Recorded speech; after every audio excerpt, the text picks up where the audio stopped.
Eee. Ooh. Oh. Yeah. Get back on there. Go on now, get back on there. Okay. Oh, it's been a while since I've done this. That goes there, that goes there. That's good. Yeah, okay. You know what? For good measure, I think we're gonna get that off there.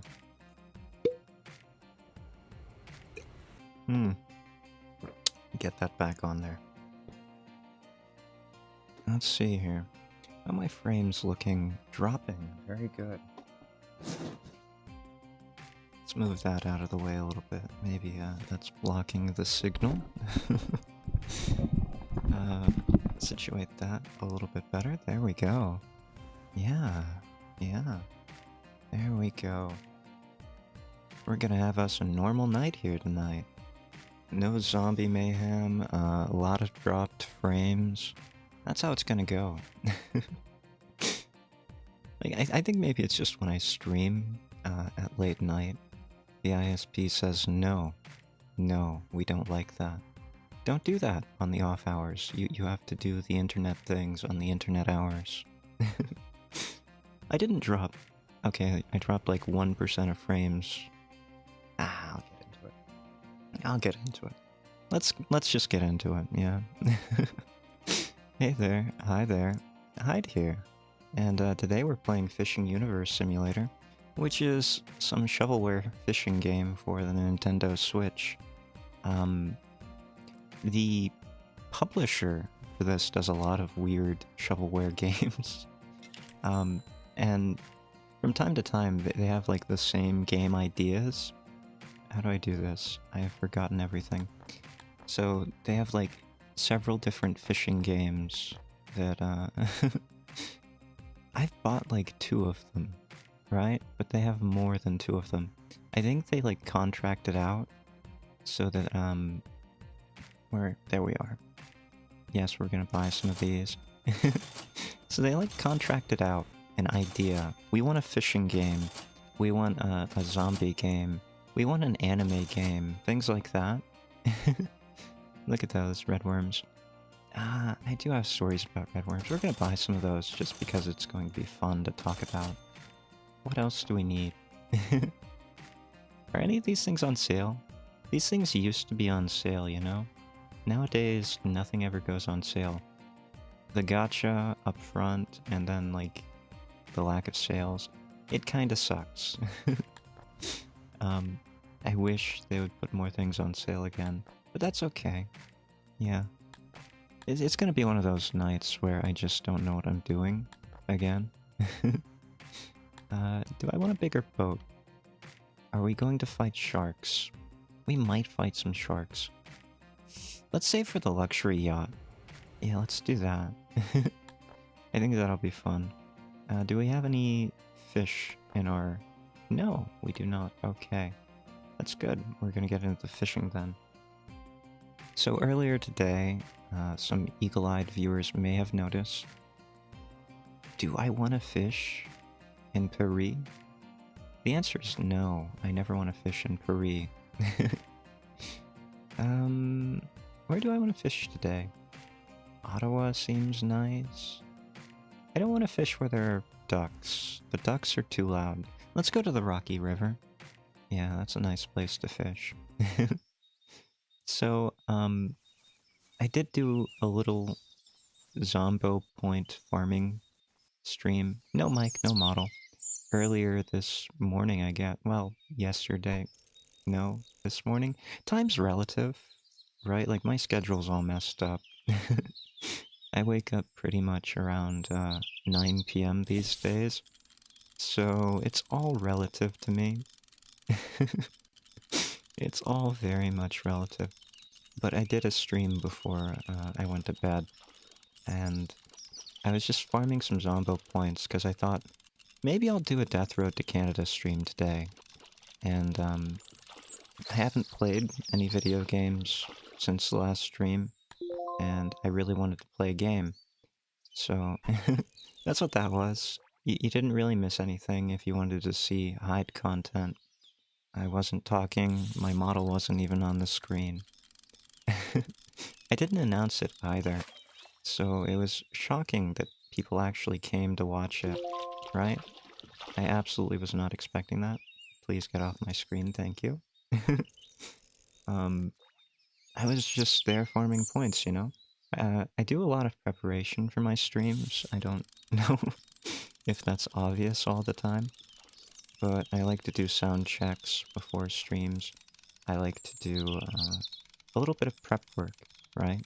With the Forging Connection blacksmithing simulator game, I did a lot of prep work because that game was so fun.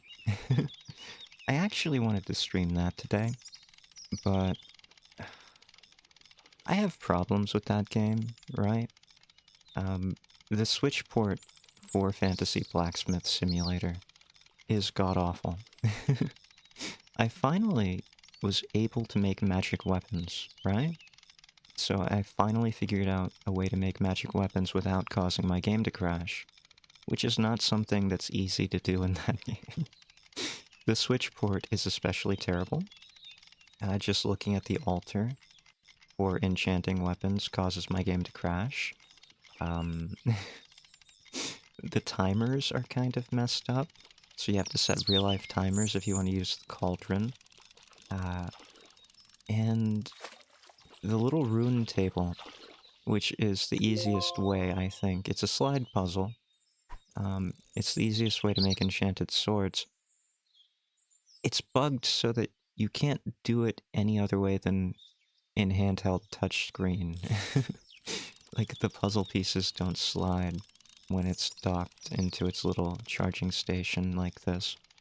And that's how I have to stream it with my capture card, so that's impossible to do on stream, right? I could show you that I made some magic weapons, but I can't record it. And I also can't stream it. So I feel really bad about that. I thought it'd be a great stream game, right?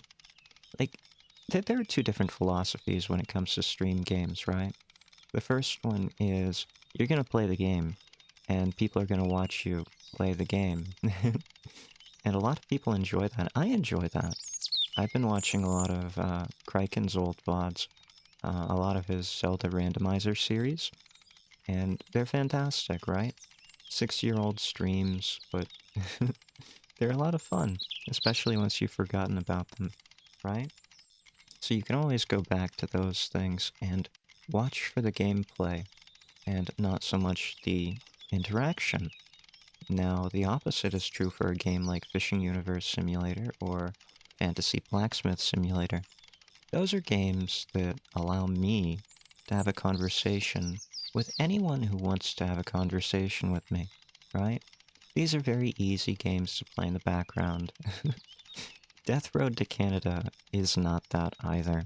Death Road to Canada is one of those games where you kind of have to focus on the game. And if you don't focus on the game, you're gonna have problems, right? Yeah. You're gonna get eaten by a horde of zombies. That's just how it goes. It's a very brutal game, right? You would think that a game about a zombie apocalypse wouldn't quite be so brutal. But it is.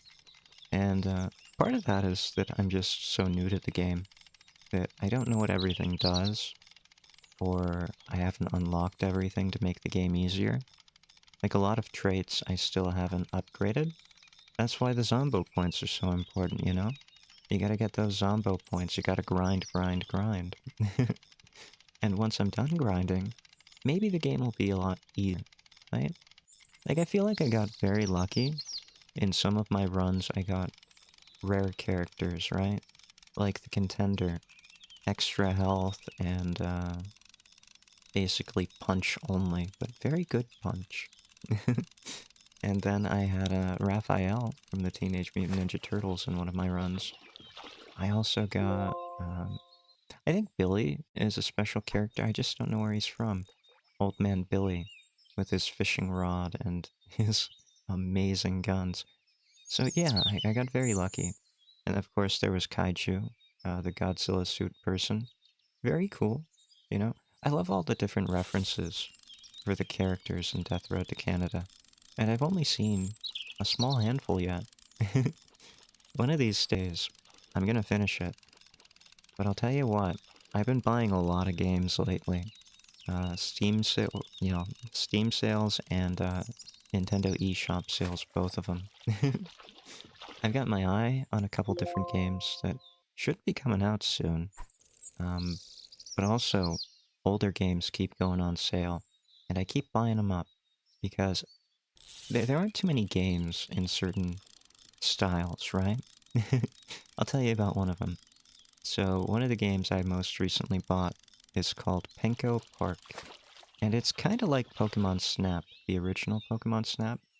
It is a rail kind of photography game where you take photographs of different creatures with different behaviors, and you get these little power-ups or upgrades that allow you to do different things like make music or slap things, which is a lot cooler than a pester ball.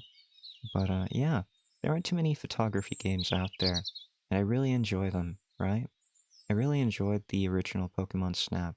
When that came out, it was kind of revolutionary to me because it made Pokemon feel so much more real. It gave them habitats, it gave them behaviors, uh, it showed them interacting in the wild. And you didn't really see anything quite like that again until maybe Pokemon Stadium or Pokemon Coliseum. I can't remember. But there weren't too many of them. Legends Arceus is one of my favorite games for that exact reason. I think they could do it better. I'm really looking forward to Legends Zygarde. I hope they make it more of a combination of Pokemon Snap and Legends Arceus. And less handholdy storytelling would be nice. Um, I think that's one of the biggest problems with Legends Arceus. It has this weird way of just railroading you through the story. There's so much exposition that is just getting in the way of the exploration, right? You're supposed to be this naturalist, right? Making a Pokedex, making this compendium on Pokemon knowledge. And really what you're doing most of the time is reading exposition. Oh, you have to do this. The Lord of the Mountain is angry. Go appease it with its offering of food. You know? It makes the start very slow. um, Another big problem I had with Legends Arceus, and this is going to be controversial, I think, is all of the different movement systems, right? I really liked crawling around through the grass and sneaking around to study Pokemon. But once you get your mounts, right, like the Weredeer and whatever the fish one was, or whatever the flying one was, yeah, once you get those, you don't really get to sneak around in the grass anymore. It makes it feel like the world's a lot smaller, and that there are fewer discoveries to be made. And really, I'm really about the discovery of things. So, that's kind of why I like the photography games. I do have another one, other than Penko Park, and I don't know if they will end up stream games, right? Like, I have New Pokemon Snap too, and New Pokemon Snap was great. It was really fun, but I think it had too much story as well. I really like how streamlined, streamlined might not be the right word, but how minimalistic Pokemon Snap the original was in terms of storytelling. You're a photographer. Go take photographs of these Pokemon in the wild. Then I'll grade you on them. That's all you really need. Oh, there's a mystery here. Solve a puzzle. You can take better photos of Pokemon. That's great too. I'm all for secrets in games. I like secret paths. That's great. I don't need any big plot lines. I don't need any accessory characters, as it were, you know? That's not really what I'm going in for.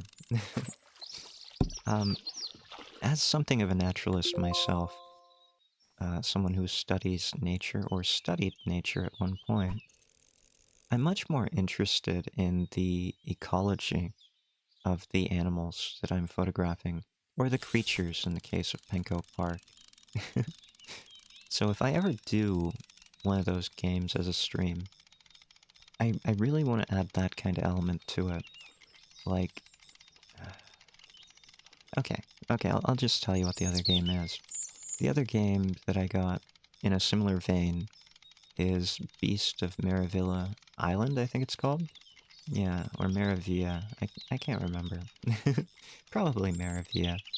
And it looks very interesting in that it's a photography game that isn't on rails. So you get to walk around the environment. And the creatures seem somewhat more realistic, right? They're not Pokemon, and they're not weird blob creatures that look like globs with cute eyes and stick legs. You can imagine them having like an evolutionary history and inheriting some kind of those traits, right?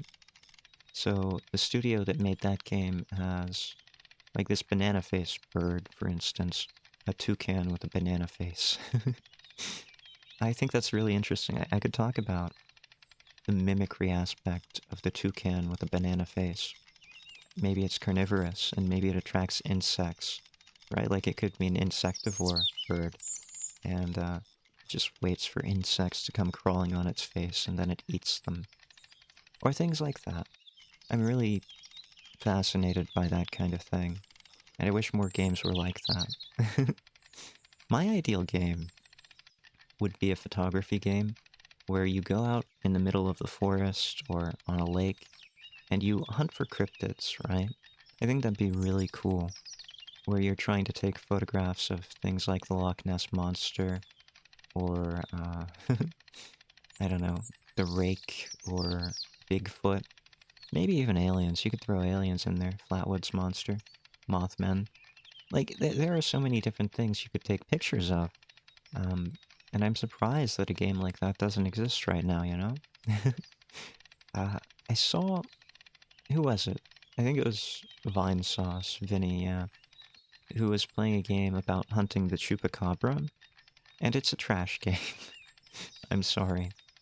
But, yeah, it's kind of... He says as he's playing this trash shovelware fishing simulator. But if it weren't hunting, but taking photographs, I think I would enjoy that, you know? I'd really enjoy a game like that. And then you could add elements of, like, writing your own tabloid into it, right? So maybe you could add some kind of editing or publishing side story to it so that your photos could get more or less noticed based on where you publish them. If you publish a story about the chupacabra in a no-name tabloid, of course it's not going to get noticed and you're going to get ridiculed. But maybe you'd get more money for that, right? It would sell better there than if you sold it to, I don't know, some kind of high-end newspaper with some kind of reputable reputation. You might get more fame. So you could add a bunch of different mechanics into that. It doesn't just have to be about taking photographs. It could be what you do with those photographs as well. Maybe you could get the most fame by sending it into a scientist and having them, I don't know, do some kind of science stuff. Ecological studies where you don't get any fame, where you don't get any fortune. There could be trade-off systems in there.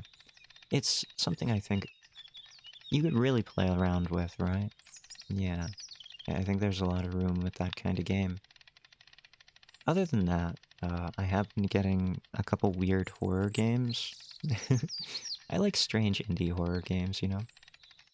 Am I snagged? No. I don't think I'm snagged. I definitely caught a fish on this, right?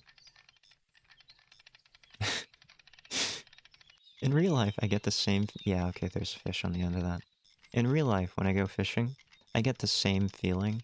Like, if I've been reeling for too long, suddenly I get this weird feeling like... That line ain't moving. My reel is spinning, but my line ain't moving. And that's when you know you're snagged on something. And then you kind of have to move your rod around like this to try and get the hook unsnagged on things. Sometimes it works, depending on your test. Sometimes it works. It's not really recommended to do that. Like, if you get snagged, cut your line. That's probably for the best.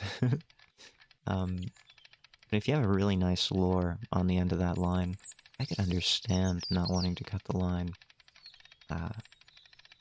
Some lures get pretty expensive, right? Like, handmade lures can cost $250 per lure. Some of them are even more expensive than that. You get one made by a master, you could pay a big, big price. And losing one of those... Yeah, I understand not wanting to do that. That's why I prefer natural baits, live baits, things like that. You don't have to worry about it so much. Like, sure, I keep a couple rooster tails or spinners in my tackle box at all time. They're just very useful, right? Like, there's nothing quite like a rooster tail with a nice spoon on it, where it spins around the rooster tail. Very nice presentation for a fish. So if you're fishing slow water, that's really nice. Sometimes you can't exactly use a lot of live baits in slow water, especially shallow, slow water. Like, a lot of people don't think about this, but fish are living creatures too, right? They can't just exist in the faster water. They don't like it. Faster water means more sediment in the water, and that means more sediment in the gills, right? Because they have to breathe out of those. The water goes through them after their little operculum opens. The water flows through, and sediment gets deposited in their gills. So they don't exactly like being in fast-moving water. Sometimes they don't even like being in deep water. So, you know, if it's a cold day, and they're hungry, perhaps they'll come to the surface where the sun is, and they'll start hunting for insects on the surface of the water. Things like that. So they might be in the shallows, you know, probably behind a rock or some kind of cover. But fish often come to the shallows. It's not that surprising. And you can't really... Like, a lot of live bait is fish deep, right? You gotta get it on the bottom of the waterway. A lot of it's like that. Not all fish will be at the bottom. But if they are, and if it's shallow, well, you're gonna have problems with live bait. You're gonna get snagged. So, spinning a rooster tail through there is gonna be a lot closer to the presentation of an insect that might be flying or flittering across the water, skimming it. Yeah. Fly fishing might be even easier, or a better presentation. But I never learned how to fly fish. My grandfather used to tie his own flies, and I really wish that I would have learned, but by the time I was old enough, he was old, you know, he was very old. His hands didn't work very well, his eyes didn't work very well, and he was sickly, so I didn't get to learn too much from him at all, which is very unfortunate, right? Why is this taking so long? Please, please, please. I see you over there. How big are you? I did try to learn how to tie flies at one point in my life. Like, you need a lot of specialized equipment if you want to do it properly. It isn't just, oh, you get some thread and you get a hook and you just spin it around there. That's part of it, and you can make some pretty simple flies, like, I'm sure I could do a simple fly like that. This is a big fish. You could make some pretty simple flies. But if you want to make anything too detailed, I kind of doubt it.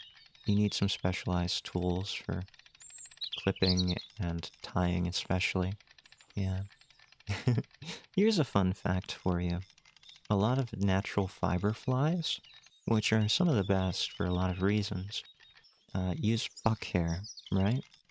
So, specifically, hair from the tail of a buck. White-tailed deer have some fine fur for fly fishing ties. They have very... Well, it's not fine. It's actually coarse, but it's fine in the sense that it's good. And the fact that it's snowy white means you can dye it a bunch of different colors. So you can make some very neat designs using the coarse fur from the tail of a buck. And that's what a lot of people used to do.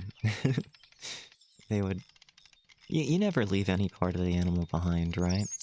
Like, when you kill an animal, you might as well use every part of it. Yeah. And I've never done that, but at one point, I was considering using my own hair. Like, this is strange, I know. Let's say that my hair is a color... Well... which might be attractive to a fish, I think. So at one point, I did actually try to make a lure using my own hair, like one might use buck fur to make a tide fly. Did it work?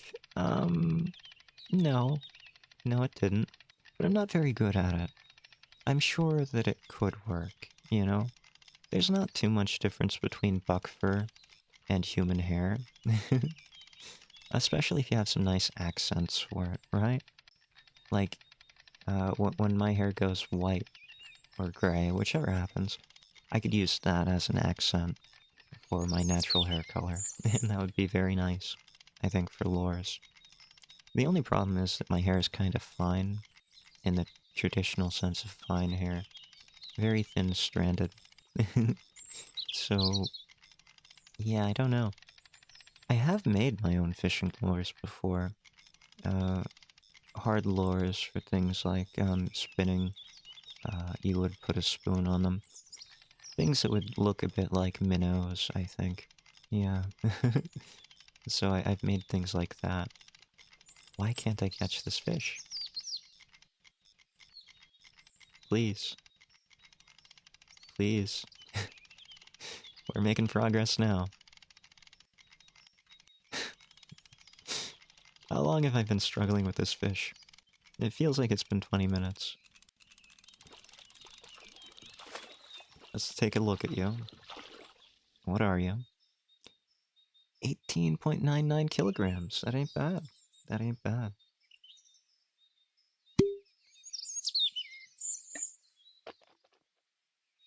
Ah, that was exhausting. My thumb's gonna be raw from that. Okay. So I have made my own lures, and I've experimented with making soft baits and hard baits, which would be traditional lures. You can buy spoons and little spoon rigs, so you can put your own, I guess, whatever lure body you want. Typically, people put beads on them, and beads work very well to mimic flies and, you know, insects like that. Me, I went the extra step, and I started modeling, like, smooth fish-like shapes, right? They're not traditionally fish-shaped, they're more like torpedoes. And I have caught fish on them, but I don't know if that's because of the lures themselves, or if it's more because the spoon, right? Fish really... Today is fishing talk. So a lot of freshwater fish have very good eyesight, right? A lot of them are hunters, predators. They'll... That's why live baits work so well. They do like to eat smaller fish. Some fish are also ultra-sensitive to vibrations, so the spoon is both catchy, flashy, so a fish will see it as it spins. It adds contrast to the lure by catching the light. Kind of mimics a fish scale. And in addition, it'll create little vibrations, right? That's kind of the theory behind crankbaits as well, where you're gonna crank and the little lip on the crankbait will create little, I guess, ripples through the water. Kind of like a fly that's landing on the water. So you really gotta know your fish to know what kind of sense they're going for. And of course, fish have the lateral line, which is kind of like... it kind of senses electricity in a way. So I guess you could do that too. Fish are sensitive to it. I haven't seen too many lures actually use that kind of system, right? But I'm sure someday, I'm sure some exist now, where you could use the lateral line to encourage a fish to bite your lure. But I've never done it. Mostly I've just done traditional stuff. And mostly I do live baits now, right? Like as a kid, even as a kid, I preferred live baits to lures and soft baits and dough baits and things like that. Like there's nothing wrong with dough bait. When I was a kid, growing up, we used to make fun of people who would use dough baits, and it was kind of mean, you know?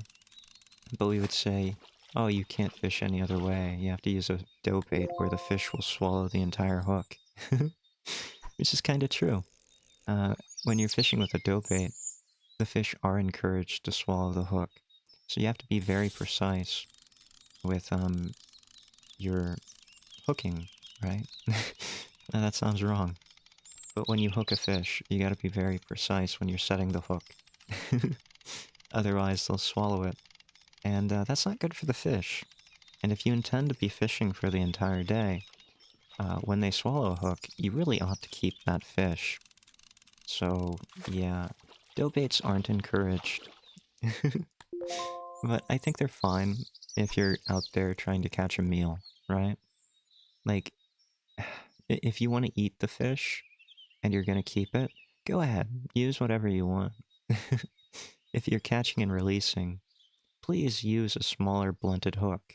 It's not that hard, and please treat the fish carefully. Like, have you ever felt the fish after it's been in the water? They have this slimy mucus coating, right?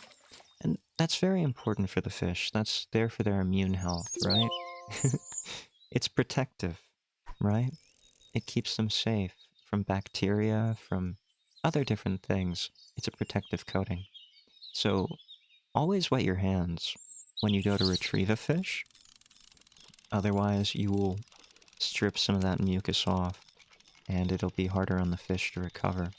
Yeah. And handle fish as minimally as possible.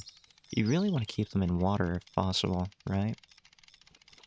So, in recent years, I've really been trying to do that a lot better. And I got a rubberized fishing net, which is a big game changer, by the way. If you're still using non-rubberized fishing nets, the ones with threads, ooh, you need to upgrade. I could be sponsored by technology alone. The rubberized nets are really nice for unhooking a fish while keeping it in the water. When you unhook the fish, a hook has a chance of going through the netting, right? And when I was using the non-rubberized ones, my hook points, my barbs, would always get caught in the threaded ones. And then it would be so difficult to get it out that I would end up just ruining the hook. Just gone. Nothing left to it. So, I do recommend the rubberized ones. You don't have that problem. The barbs do not get... Is there a fish on this? I can't tell. The, rubberized ones, the barbs do not get stuck in them. Did I get snagged? Like, what is this? So the hook doesn't actually, really get stuck in them. That's great. I like that technology. It's fantastic. I'm gonna cut this line after another minute or two. Yeah. And it really makes my life easier because I was using very small treble hooks, right? Things that you would put on traditional lures, for example. spinners and things like that. Excuse me. Excuse me. Am I snagged? Does this game have a snagging mechanic? I see it has a cut mechanic. I know I've been snagged before. Okay. Yeah, okay. That's fine. That's absolutely fine. I don't care. But when I was a kid, I still preferred live bait. So I would use a lot of mostly night crawlers, other earthworms. Like, there is a difference between earthworms and night crawlers. I don't know if a lot of people know this. Like, I don't know how many people have ever dealt with earthworms. So, there are things like red wigglers. Red wigglers are, what is it called? Worm raising. I can't remember. But they do it for soil and, compost. They use a lot of red wigglers. They're very tiny. They're very bright red. They're good for small trout, small bass, smaller fish. A lot of smaller fish will go after those. I did like those, but they weren't as much of a thing when I was growing up, right? So I didn't really have too much access to them until the later years of my youth. Mostly I had the earthworms or the night crawlers that I could dig up. And I did a lot of that.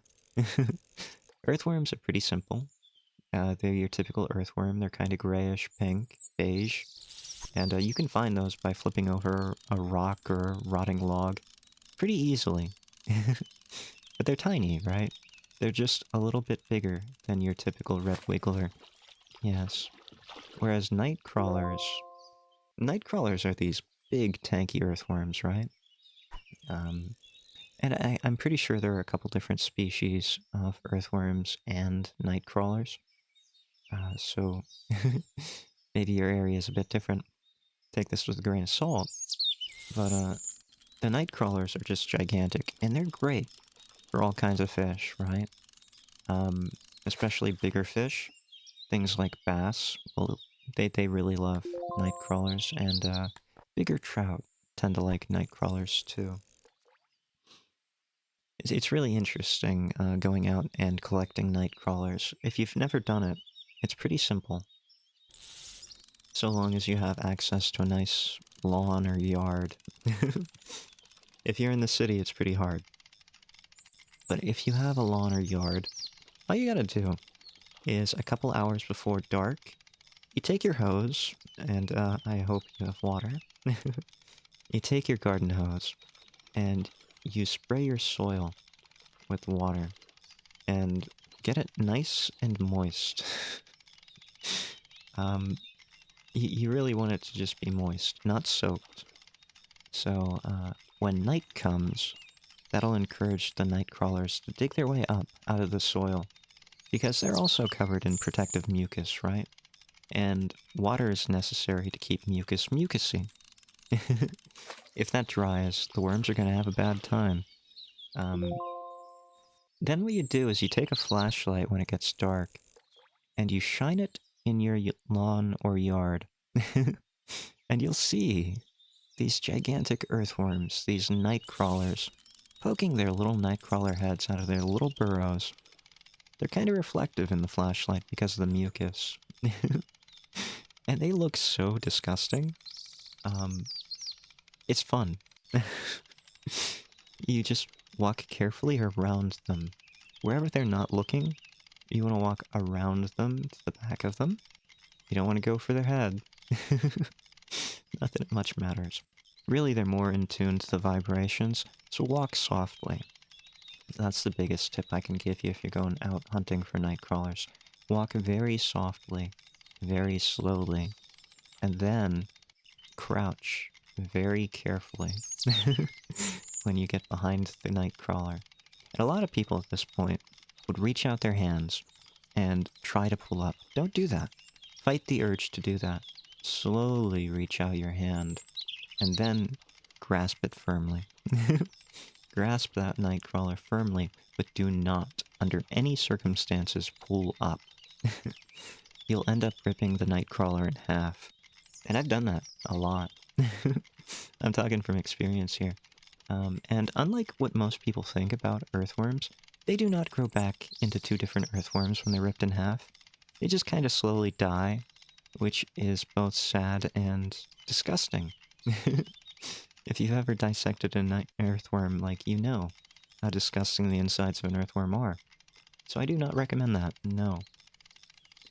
You will feel, if you're holding it correctly, if you're not holding it too tightly, you'll feel a pull.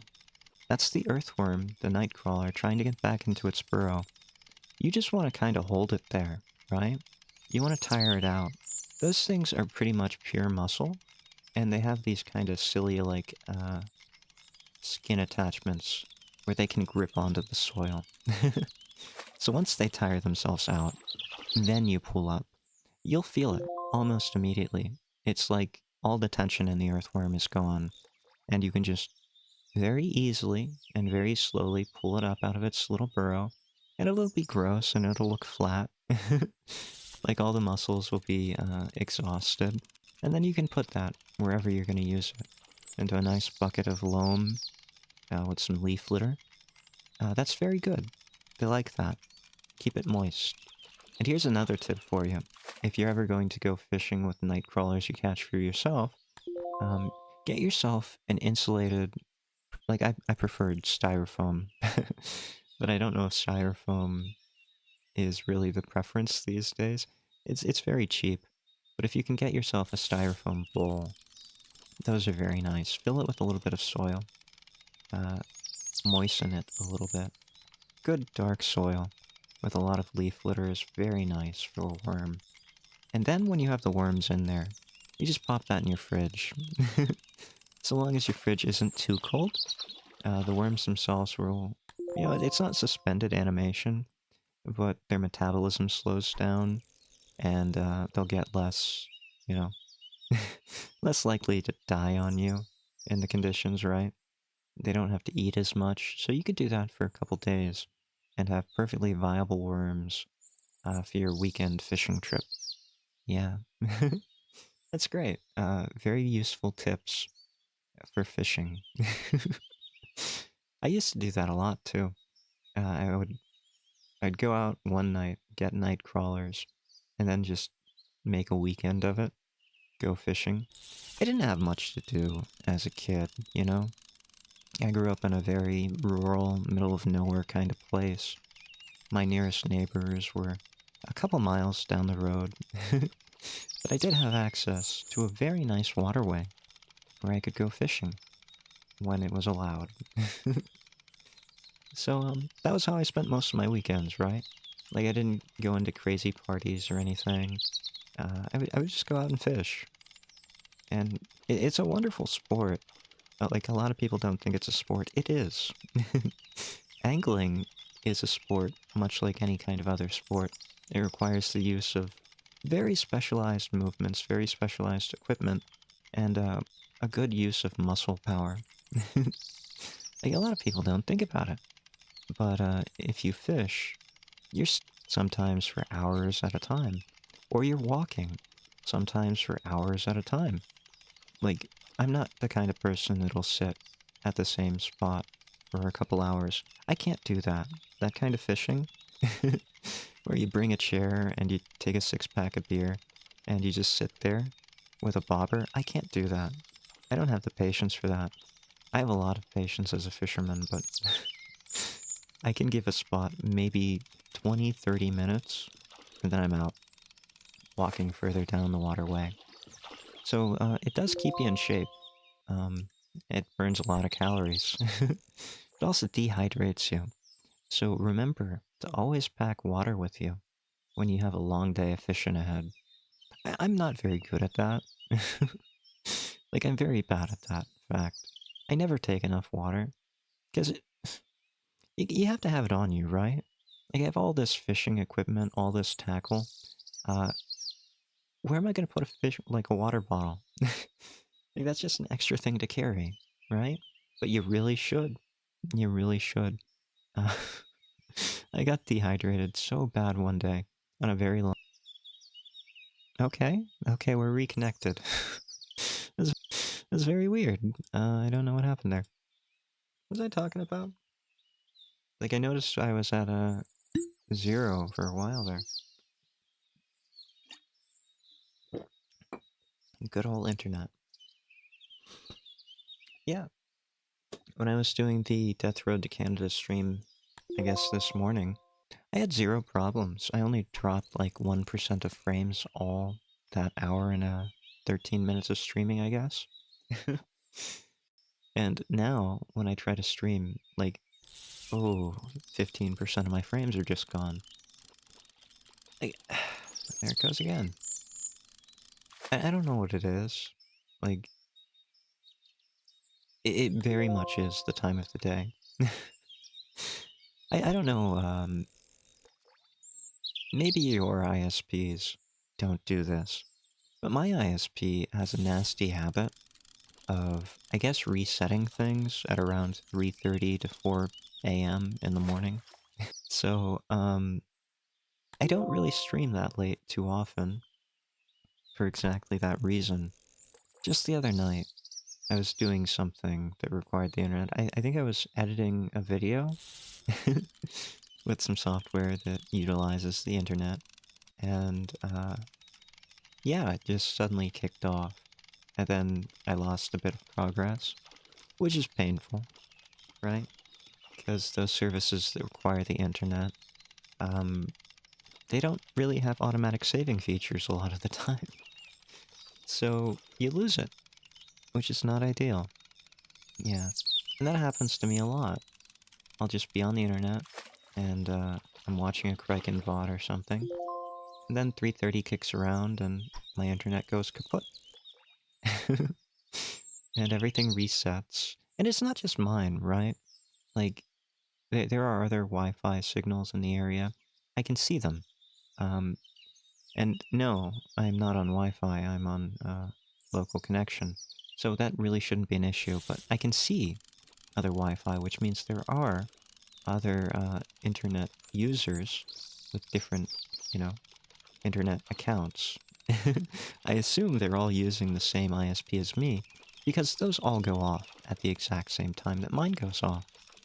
That's just your ISP being a jerk. Because there's no other competition, you just deal with it, I guess. Living out in the middle of nowhere has some advantages, right? I get to fish. I get to see some of the most beautiful water in this nation, I think. I've been all over. Well, not all over, but I've been over quite a few places. And a lot of places don't have nearly as nice water as where I live. So I'm very blessed in that sense. The nature is wonderful.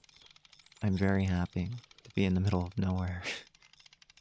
But the internet is violent. The internet is violent against anyone who wants to use it for this kind of purpose. It's part of the reason why I started doing more videos and fewer streams. Like, I realized quite early on, my internet would not be happy. But at the same time, you know, I think it's important to offer this kind of variety. Yeah. For anyone who happens to want to be here and interact with me live, like, yeah, sure. Feel free. Oh, that reminds me. I recently made a community post. Dropping again. Very good, very good. So, the day I released the video this week, I made a community post announcing it. I officially have a Discord. Yeah. So there's now a community Discord. Whether or not you want to join, that's up to you. It's probably not going to be that active. I've got a few ideas for how I want to use it. Whether or not I do use it that way is going to be a different story. I intend to give updates through it, occasionally. Things like, oh, I worked on this video or that video or something like that, if it happens. Mostly, I think what I'm going to do with it is provide some extra thoughts on the videos I publish, right? So, Insulting wounds. Interesting story. Very interesting story. The dev left a comment on that video and explained a few more of the details that I missed because I'm a big blind idiot. I play games blind without reading descriptions and miss out on a bunch of lore or helpful things like press R for flashlight. That's happened a few times before. I don't like the spoilers, you know? Like, I want to experience the game fresh. I want to be thrown into the experience. And I don't really want the explanation most of the time. I'll go back after the fact and realize that I've been an idiot because there was a button to do something and I entirely missed it. But yeah, that's how I like to play games. At least indie games. I do a lot of meticulous research on the games that I actually purchase. Like, there's a weird duality there, where I'll do absolutely no research on the indie games that I play, but I will do a lot of research on the games that I buy. And yeah, it's very strange. But I gave a little bit of an explanation of what I thought the game was about, and some of the things I liked about it. Just very short. You're not really missing anything by not being in the Discord yet, and I don't know if you ever will. Yeah. It's just one of those, we'll have to wait and see how I use it kind of things. Yeah. Oh, what else was I gonna talk about? Movie nights. I still want to do movie nights, but most of the movie nights that I want to do are public domain, so I'll probably do them on the YouTube channel as a live stream. It's easier that way. Yeah. It's easier for me, so long as it's public domain. Yeah. Reconnection successful. Very good. Maybe we'll watch a couple episodes of that at some point. A movie that I really liked is in public domain as of, I guess it was 2024. So I want to watch that. The thing is, as far as live streams go, there's going to be less interaction with Hyde when it's a watch along, right? Like, I think that's kind of the point of a watch along. Like, you're not feeling up to talking that day or something, and you still want to spend time with your community. You can just put something on and not talk that much, and just enjoy it together. I think that's kind of the point. Maybe I'm missing it. But yeah, that's probably how it would be used. But I still feel bad about that because I only stream once a week. So I really do want to give the opportunity to talk if people want to talk. Or if they just want to hear me ramble, I'll let them hear me ramble. That's fine too. There are a lot of things that I want to talk about, surprisingly enough. Um, Last week when I was playing Death Road to Canada, which is not a good stream game for talking, very hard to keep a coherent story going. I wanted to talk about the S.D. Perry novelizations of the Resident Evil series. Very fitting, right? Resident Evil, zombies, Death Road to Canada. I barely got to talk about it. But, yeah, there are a lot of things that get put on the wayside when you're streaming. I guess I could talk about it now, right? The S.D. Perry novelizations. So, if you don't know about them, S.D. Perry, when the first Resident Evil game came out, was contracted to write novelizations based on the games. This is a whole side of the industry that I never knew existed as a kid. Like, apparently it's a huge thing. I know there are novelizations for most movies. The Aliens novelization is fantastic, by the way. I can't remember who did it, but that novelization, very well done. I guess the reader was very adept at making making different voices, right? And he could do female voices pretty well. And he even did Newt very well. Newt, the little girl. How do you do a little girl voice when you have this bassy, deep male voice? just blew my mind. But I guess that's why he's a professional, you know? Just fantastic work. Highly recommend it, that novelization. But S.D. Perry's novelizations, I think she wrote 5 different Resident Evil books.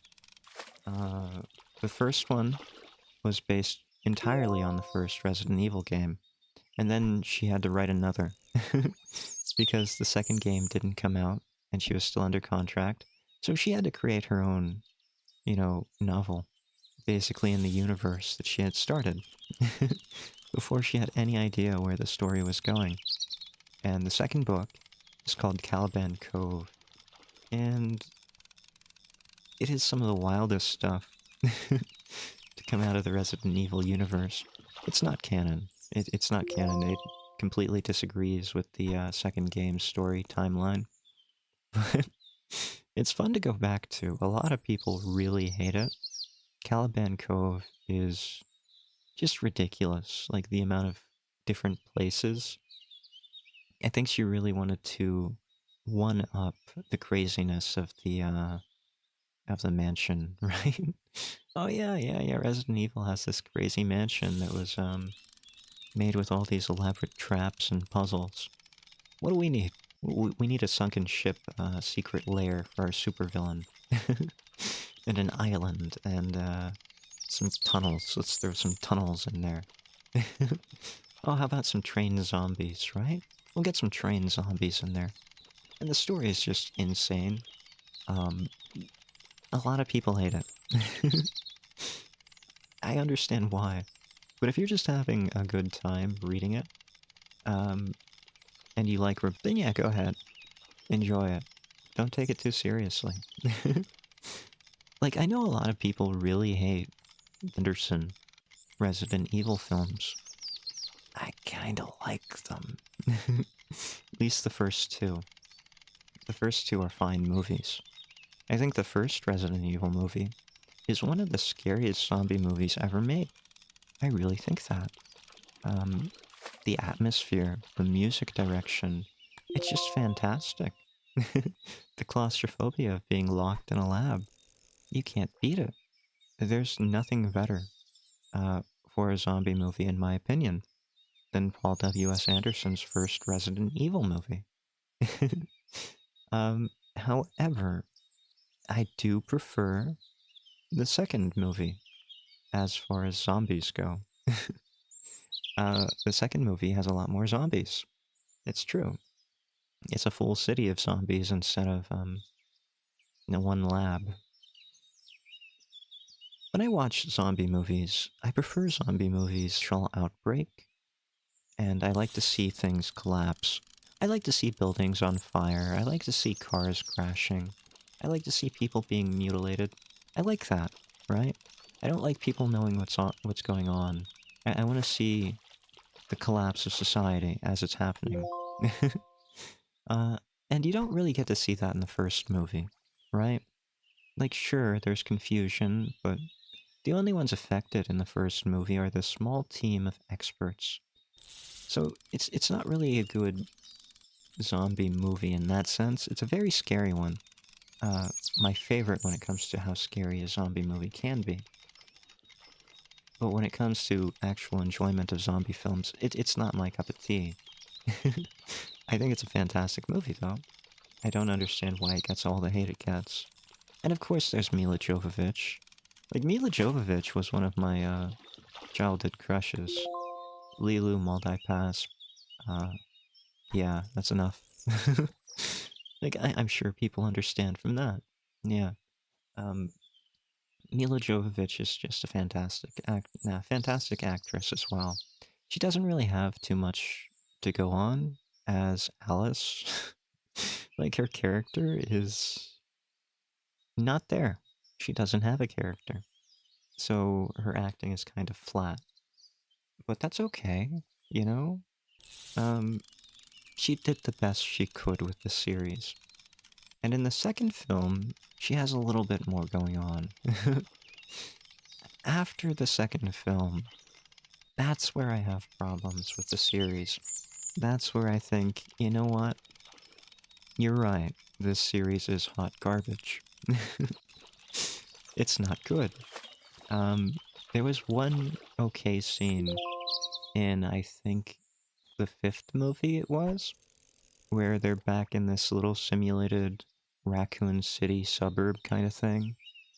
Yeah, I think that was the only good part of that movie. Like, they absolutely ruined Leon S. Kennedy. There's the one with Leon S. Kennedy in it. And, not a good movie, but that scene in particular where she's trying to save her family and, you know, the zombies are coming in through her house. Yeah, yeah, I like that. That was good. Again, you get to see the downfall of the little suburban microcosm. Very nice. Now, I know what you're thinking. If I liked that, that means I probably liked the 2004 version of Dawn of the Dead. And yes, I kinda did. Not gonna lie. A lot of people liked the 2004 version of Dawn of the Dead. The 2004 version of Dawn of the Dead revived the entire undead series known as zombie movies. I'm quite frankly convinced of that fact. Zombies had a lull for a long time where they just weren't popular. And I'd say roughly after the roughly after the late 80s, zombies just fell out of favor. They became this campy thing, largely because of Return of the Living Dead, the Return of the Living Dead series. Those movies got very campy, very crazy. They weren't very serious. And then, what was his name? Jackson did Brain Dead in the 80s too. And Brain Dead is just a wild trip of a zombie movie. I don't, I can't sit through it. It's just garbage. I'm sorry. I know it's supposed to be garbage, but I can't watch it. It's not fun. It's trying too hard, I'm sorry. Like, yeah, you did great with the Lord of the Rings series, fantastic. Why didn't you do that with a zombie movie? Why didn't you try with the zombie movie? Why'd you have to make it campy? Was it just stress relief for you? I'm pretty sure it was just stress relief for him to go out there and create the craziest film he could. But that's what you get. You get a bunch of campy zombie movies in the 80s. The 80s were full of campy movies, right? Like, there were very few things being serious in the 80s. For better or worse, you know? I get it. The 80s were a strange time. I wasn't alive for them. So, I don't know. Maybe they're even stranger than I think they were. I just think it's a very strange coincidence that all of these campy movies were coming out in the 80s.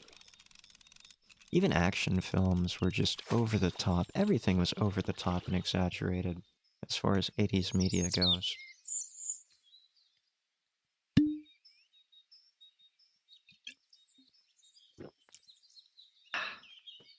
That's good. Yeah. I was like, oh, you know what? While we're talking about zombies, I am a wealth of knowledge on zombie media, right? Like, I don't know if I made that abundantly clear. We're gonna go MTR fishing line stuff. Yeah, fish stock. And we're gonna buy a yacht, I think. If we have enough money. But while we're on the topic, oh, I don't know if we'll have enough. We're just shy. We're just shy. That's unfortunate. Okay. So we'll go back to... I really like this one, but it has ducks. And I really like this one, but I think you do snag here. Ah, we'll give it a try. We'll give it a try. It's very pretty. This is the kind of water that I would like to fish. You see all these rocks and all this debris in here? It's very shallow, right? So all of this shallow water, you could find fish anywhere in here. Behind these rocks or behind those little sunken trees up there. Oh, this hurts. Walking in this game hurts. Underneath the waterfall, a lot of people would be tempted to fish there. And it's not a terrible place, but again, fish are just like any other thing. They like to breathe. Like most animals, fish like to breathe. So they probably wouldn't be there, right? For too often. They might go there to snag something, to chomp on it, you know, if they get hungry. But otherwise, they're going to be out here in the shallows, just a little bit downstream from it, where all that fresh food is going into their system, and where it'll drop out behind these rocks. I don't know if the game's logic is like that, but that's how real-world fishing works. What did we catch? A grayling? Yeah. Tiny little fish. Yeah, okay. Talking about the Paul W.S. Anderson movies for Resident Evil, did you know that George A. Romero... Wait, is his middle name A? Am I making that up? George Romero was originally contracted to write the script for the first Resident Evil movie. He was going to do a live-action adaptation of the Resident Evil first game. He really was. Apparently, the developers got in contact with Romero during his filming of the live-action trailer for the game, right? Like, a lot of people don't know this about the original Resident Evil game, but it had a live-action trailer written and directed, I think written and directed, definitely directed by Romero. So that's a cool little nod, and apparently they got into talks, and Romero actually wrote a script for it. And that script was lost media for a very long time. No one could get their hands on it until, I think it was in the 2010s, a copy of the script got leaked. And it's a very crazy script. It does more closely mirror the mansion incident, but at certain times it just goes off the walls. Like Chris Redfield, for example. The Chris Redfield in Romero's mind was a Native American who had a ranch in the Arklay Mountains, and he had a favorite horse. I guess good morning or good night. Good to see you, Diana. What we're talking about, Resident Evil. Yeah. Specifically, George Romero's version of Resident Evil, where Chris Redfield, famous for punching boulders, was Native American. And there's nothing wrong with that. It was just like, why are you doing that? You feel undead.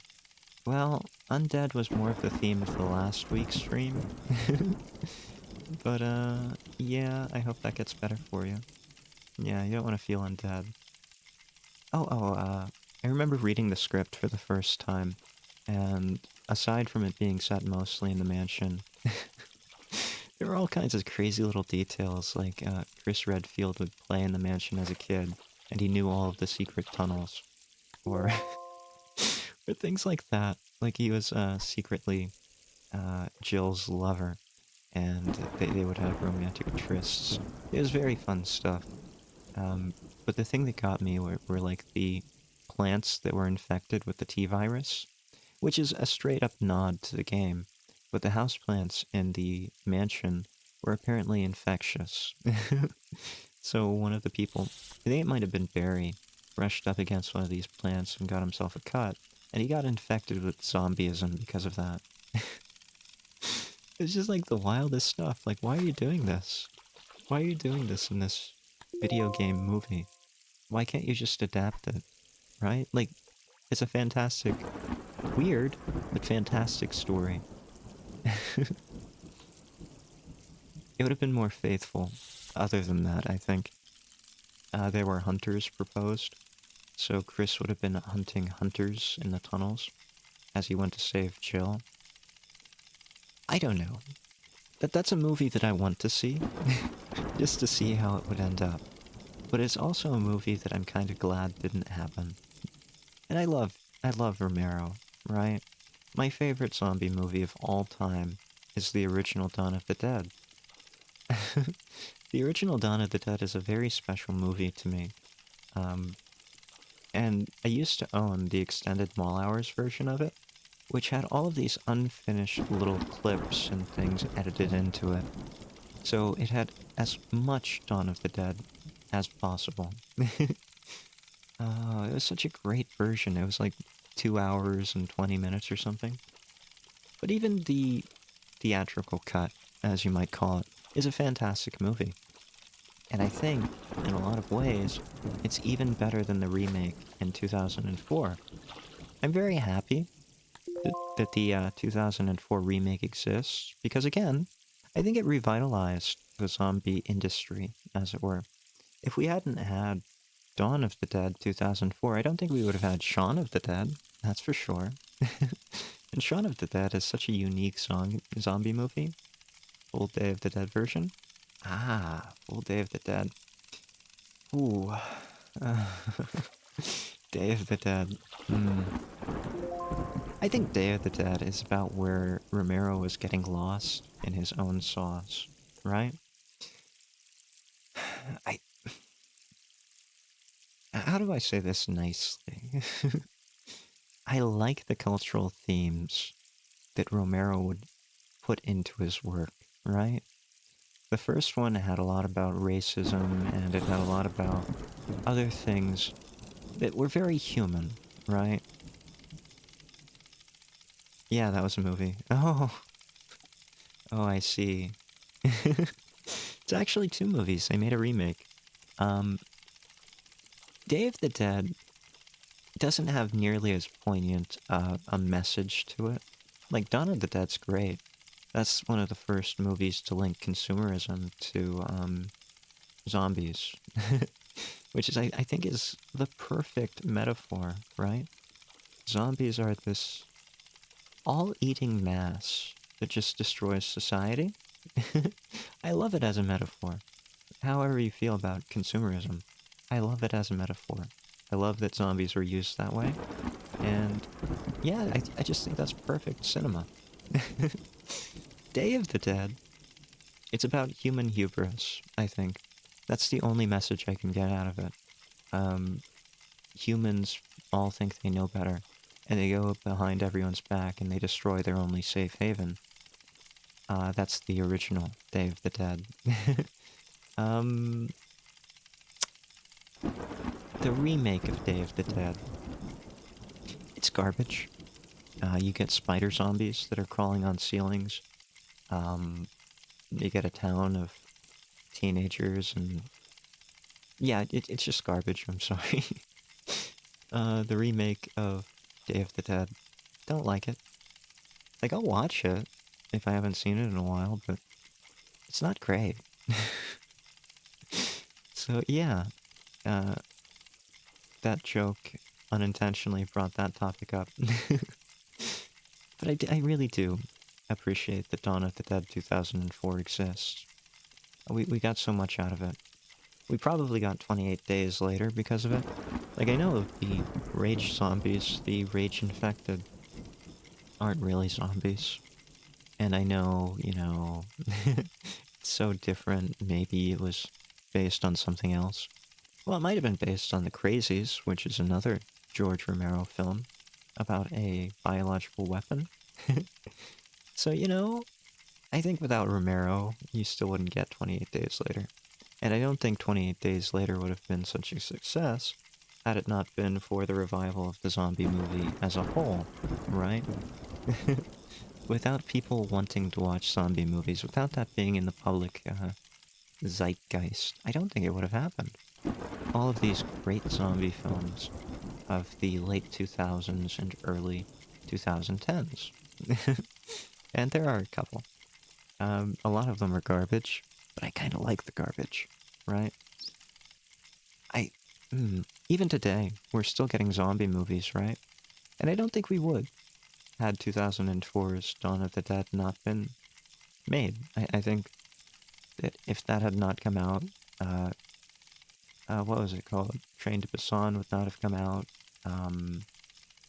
Army of the Dead would not have come out.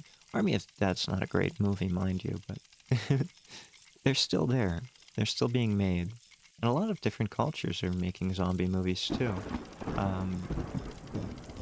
What was it, a Cuban one called Juan of the Dead? I can't remember. But I watched that at one point. I've watched a lot of Japanese zombie movies too. Oh, you know what? Like, I've been watching a lot of recap film, recap show, recap manga videos. I know YouTube probably doesn't want me talking about those because they're a legal gray area for copyright. But, you know, they're there for now. So I'll watch them. I don't speak a lot of these languages, right? I don't speak Japanese. I know I'm anime, but I don't speak Japanese. That's a problem on my end. So when I see these AI recaps, and that's what they are, they're AI voiced, they're AI written. Like one of them, I was watching it, it said something about he threw a grenade. I love that. You don't get that any other way. He threw a grenade. It's a grenade. He threw a grenade. But yeah, I was watching this one, and it had like a very ridiculous story about this guy wanting to do a bucket list before he became a zombie. And I thought to myself, grenade. Grenade. Yes. Just the weirdest pronunciations of things. Um, so he wanted to make a bucket list before he became a zombie, and he wanted to be a superhero or something. And I got through the whole thing, and at the end of it, there was like this zombie shark that had these swimmers with their like swim fins and their legs sticking out of the zombie shark at the bottom. So this zombie shark was snapping at uh, at our hero while the human legs were moving it around. And I thought to myself, yeah, this is ridiculous. I've seen a lot of Japanese zombie movies like this. This is ridiculous. But this is too ridiculous, right? It was only later that I found out that it was a live uh, um, adaptation of an anime series, right? So apparently there was this zombie anime series where all of this happened and they were doing a live adaptation of it. I had no idea until I clicked on another recap for anime. Strangest version of a zombie that you've... Oh. Um... That's stuff that I don't want to talk about on my channel. Japan has some pretty weird stuff. Okay. Uh, I'm gonna go brain dead here. Peter Jackson, brain dead. No, whatever you're thinking is probably not what you're thinking. But Japan does have some pretty weird stuff. Brain dead has some pretty weird stuff too. Um, there was, I think there was a series called Thanksgiving with a zombie turkey, which was pretty strange, but I can't remember the name of that series. Very strange. A turkey was revived as a zombie, and it would hunt the ancestors of the people who persecuted some Native American tribe during Thanksgiving. Yeah, something like that. There are a lot of weird zombie movies. Japan has some pretty weird ones with parasites and things like that. Um, I'll tell you another weird one that I really liked, though. Z Nation was a television show on the Sci-Fi Network, right? And Z Nation never took itself too seriously. I really liked that about it. It explored zombies in new and unique ways. Often comical ways. Like, there was one... there was one episode where there were plant zombies, and people were growing certain smokable plants on these zombies and out of these zombies, and that was a plot point. There was another one where there were zombies which were irradiated, and they were just basically radiation dirty bombs walking through the streets. Then there was like an episode where there was just a zombie meatball, right? Where it was just rolling around, being a zombie meatball, crushing things. Z Nation had some pretty weird plot points. I do really like the show, though. And they made a prequel, and it was called Black Summer. Yes, a zombie meatball.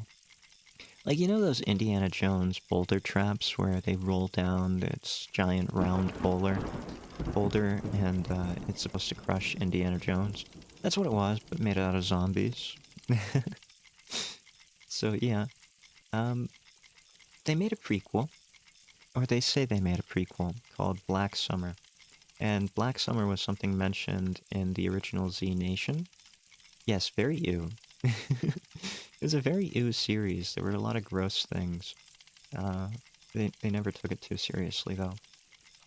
Black Summer was mentioned as the start of the zombie outbreak in Z Nation. And when the Sci-Fi Nation came out with this new television series called Black Summer, um, it focused on just that, a zombie outbreak. The only problem is, the tone of the entire show was very different.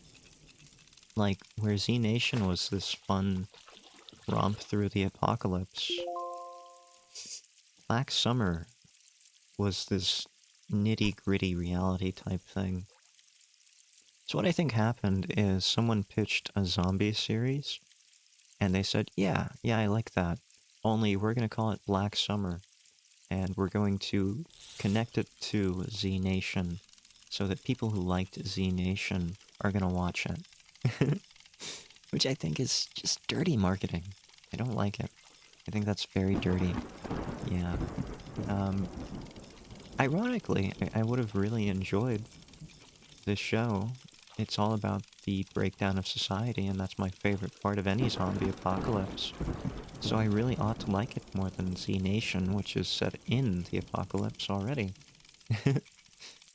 So, you know, if they hadn't done that, I would have really enjoyed that show. Please, please, fish. Please, you're right there. I can reach out and grab you. Come on. Yeah, I don't know. I do feel like there are a lot of weird things out there in the zombie franchise, or zombie universes. I'll tell you another weird one I saw. There was a movie called Zombievers, which is not even the weirdest zombie movie I've ever seen, but it was called Zombievers. Sounds like someone is looking forward to the oncoming end times. Yes, yes. Well, I'm not looking forward to it. I just don't mind it. I think it'd be very freeing. I don't exactly want to live in a zombie apocalypse. I don't think I'd live long, though. I think it would just be very freeing and very cathartic for a moment. And that's really all I need. Catharsis for a moment. Yeah. So Zombievers. You could probably interpret that in a couple different ways, but it's very literal. Uh, Bill Burr plays a character transporting some chemical waste, and some chemical waste falls off his truck, and it ends up in a beaver dam. And then the beavers turn into zombies, and they start attacking a bunch of teenagers, and the teenagers become these weird zombie beaver mutant things. Very interesting story, very interesting take. Am I ever going to reel in this fish? I don't know. Tell you what, if our line breaks, it breaks. I don't want to run into the water. How far can I get into the water, though? I'm tired of that. I got tired of casting. Zombievers was a pretty good movie. It was very much your standard tropes for a zombie movie starring teenagers, you know, exposed skin, that kind of thing. Which isn't really what draws me into zombie movies. I'd much rather have things on fire. I'll tell you what, I was very disappointed by World War Z. World War Z. Oh man, I was looking forward to that movie so much. It even stars Brad Pitt. I like Brad Pitt. He's a great actor. Why couldn't they just make the movie based on the book? When I was a kid, I had to go out to buy things because we didn't have internet shopping.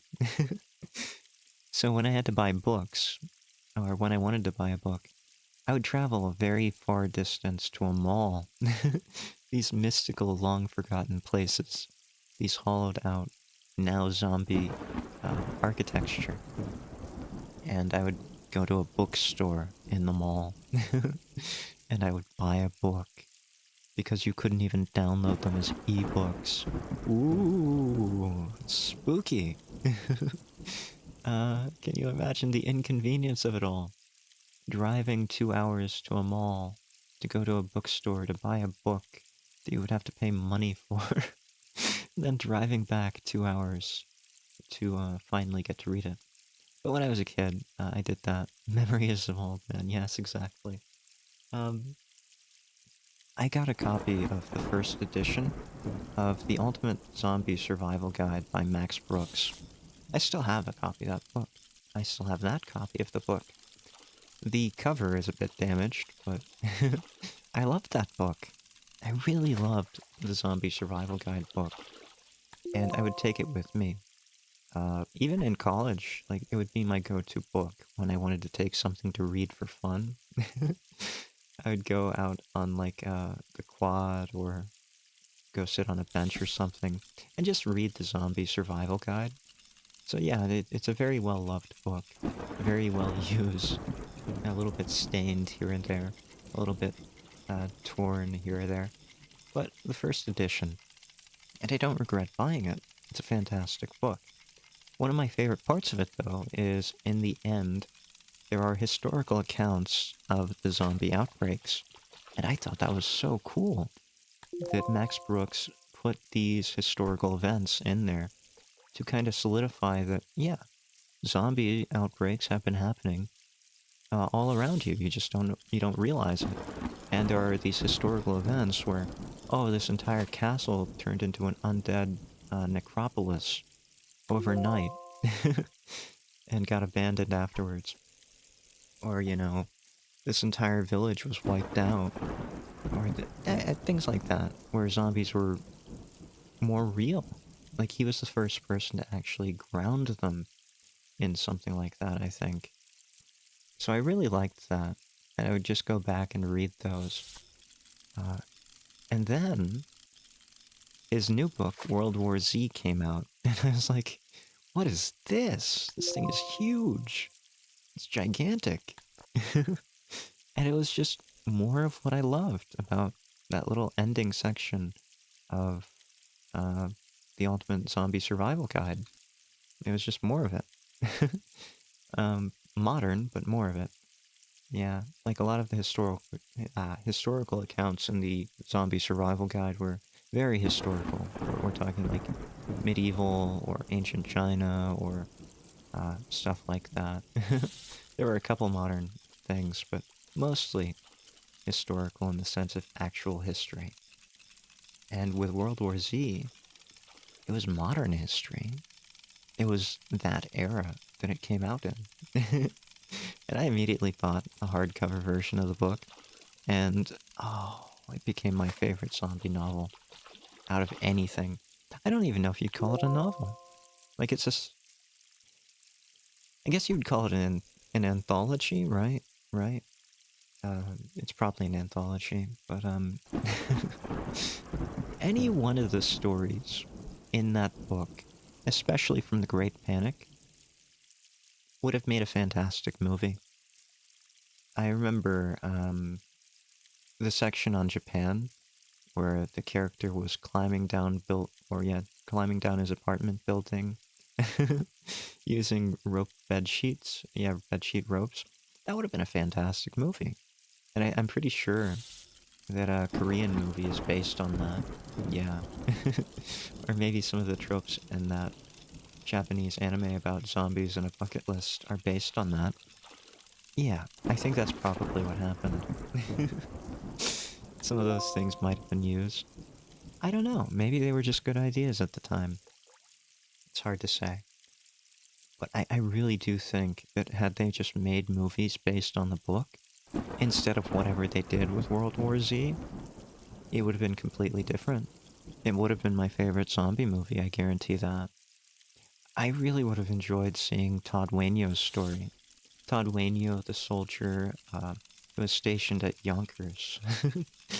where the military was handed a slapdown defeat by the undead, just continuing, unfazed by modern technology, into the story of Todd Wainio, uh, in Hope, New Mexico, I think it was, with the reinforced square formation, just building up these massive piles of corpses to use as extra barricades, to Todd Wainio walking in a line across North America to free the entire nation of red zones.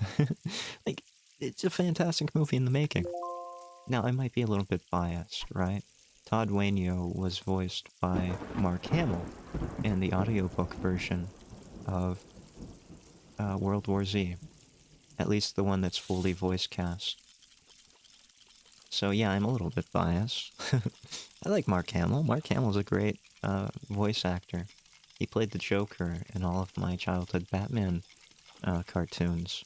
So yeah, I'm a little bit biased. I really like his voice. I'm sorry. There's no getting around it. Another really great actor in the all voice cast one was Alan Alda. Alan Alda played a huge part in my life, right? Uh, I used to say, and this is probably bad, but I used to say that I learned a lot about attracting women from Alan Alda's Hawkeye from MASH. Yeah. So, very influential on a young Hyde. I used to watch a lot of MASH as a kid. Like, I probably shouldn't have. Like, not only are there adult themes, but what? What's strange? What's strange about that? Like, yeah, it's a little anachronistic, but Hawkeye was the man, Hawkeye Pierce? Yeah, he was very funny. He was very cool. He was a cool cucumber. He didn't really play to authority. He never took himself too seriously. I really loved MASH as a kid. I haven't watched MASH in a very long time. But Alan Alda, really much better character portrayal, I think, than whoever they got for the movie originally. Like, have you ever seen something like that, where they make a movie out of rather, it was the other way around. They make a television show out of a successful movie? That's what happened with MASH. Originally there was a movie made, and it was a little bit more, a little bit more adult. And, the television show had to be tuned down a little bit. But I liked it. I liked that portrayal with Alan Alda, because he was more of a Groucho type. He was clever, he was witty, he was smart, and he was funny. So I learned a lot about a lot of things from Alan Alda's Hawkeye, for better or worse. Another example of that happening would have been Buffy the Vampire Slayer. Like, a lot of people don't know this, but Buffy the Vampire Slayer was originally a movie before it was a television show. Completely different cast. And I think the television cast was also better. Who was the... What was it? Kirsten Dunst? I think it was Kirsten Dunst. It was, Buffy in the movie. I can't remember. One of those big names that, they probably couldn't get to star in a television show. But the tone of the movie was also a lot darker than the television show. Josh Whedon.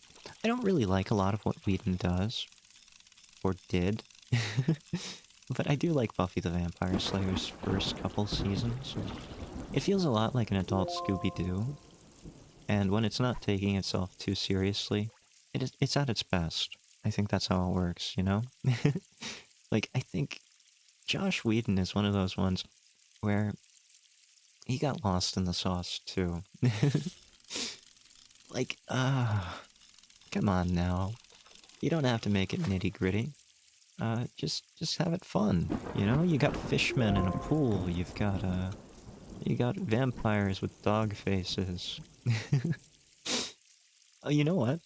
Now that I'm thinking about, Buffy the Vampire Slayer, the actor who played Angel, which was, oh, I'm the bad guy, but I'm also the good guy. Look at me, I'm a tortured soul. Basically, what every woman wanted in the era. He played Booth in Bones. And for the longest time, whenever I'd watch Bones, because I did love Bones, I couldn't unsee him as Angel. This lost kitten of a man, drinking blood. Yeah, just very depressed. It's a very different character archetype, going from that to macho sniper elite in Bones. I couldn't unsee it for the life of me, which is very unfortunate. It just made me laugh, right? Like, I couldn't take him seriously as Mr. FBI Man. He was always Mr. Lost Brooding Vampire Man. Or Vampire Boy. Very weird stuff going on, you know? I think Josh Whedon had some pretty strange ideas going on for Buffy the Vampire Slayer early on, too. Like, I'm pretty sure that Spike was supposed to be the romantic interest for Buffy, but then they got Spike to be, you know, this older gentleman, and that seemed pretty darn weird. So maybe they stepped back off that for a little bit. Said, you know what? Let's give them someone a little bit more not old looking to make it weird. But really, is it any weirder if they're not old looking? They're vampires. They're much older than they look. It's still very weird to have a 200-year-old vampire with like a 15-year-old girl. I'm sorry. That's weird to me. Josh Whedon, what are you doing? I don't know. I find it strange. I find it so bizarre that was even allowed, you know? While we're on the topic of Buffy the Vampire Slayer, I will say, things of the Twilight, yeah.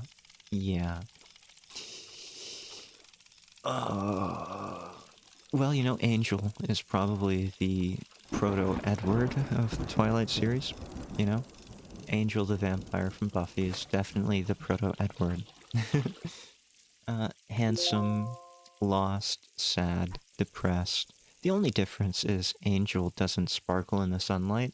He burns like a vampire. He burns into fire and ash.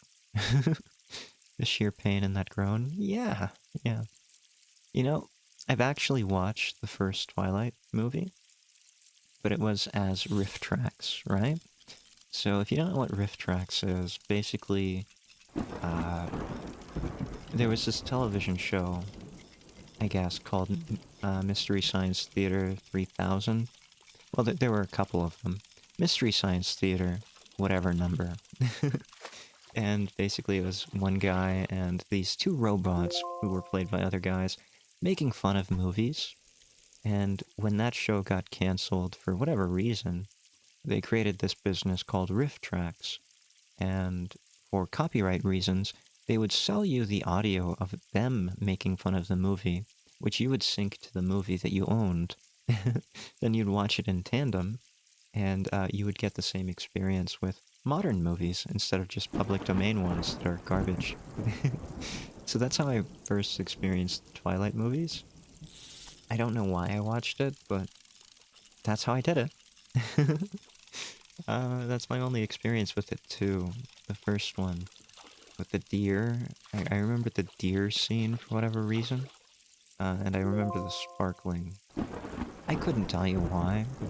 Like, this is in the era where I was watching a lot of bad movies. Oh, it hurts. Memories are surfacing. I feel like Edward Nygma from the Tim Burton version of the Riddler, played by Jim Carrey. That's a memory. I remember in this era, I was watching things like Birdemic, Shock and Awe, and Tommy Wiseau's The Room. A lot of people said that Birdemic was a worse movie than Tommy Wiseau's The Room. I disagree. I absolutely disagree. Birdemic, I got to watch in one sitting, right? Ah, The Room, that's right. Tommy, what are you doing, man? Tommy, you do a pretty good Joker, but, oh, The Room, man. Come on. Uh, I saw him in one of his later movies as an Undertaker, and he did a pretty good job at that. Very weird still. No. No. I got through Birdemic shock and awe in one sitting. For The Room, every 15 minutes, I had to get up. I had to get up and pace around. I'd get myself a glass of water, make myself a cup of coffee. Just think about my life choices in between. I'd have a smoke. I couldn't do it. You know, I just couldn't watch it in one sitting. It is such a painful thing to watch. And I'm sorry, Tommy. You seem like a nice guy, Mr. Wiseau. But I'm sorry. It is the absolute worst movie I've ever had to sit through. And I forced myself through it. Because share the pain with others? I can't. I'm sorry, it's never happening. I guarantee it, it's never happening. I could never sit through it again. I've seen The Room exactly once. And that's more than enough. I literally had to get up, stop watching the movie, and then come back to it when I felt better. Every 10 to 15 minutes. I can't do it. No. I'm a fisherman. I have patience. No. It's pain. It is literal pain. That's a big salmon. I've never seen a more painful movie. I want you to know that. For me, there is no worse movie in existence than Tommy Wiseau's The Room. And again, I don't hate Tommy.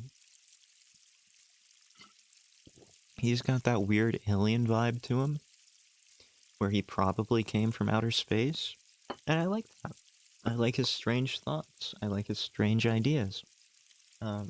Just The Room. I can't get past it.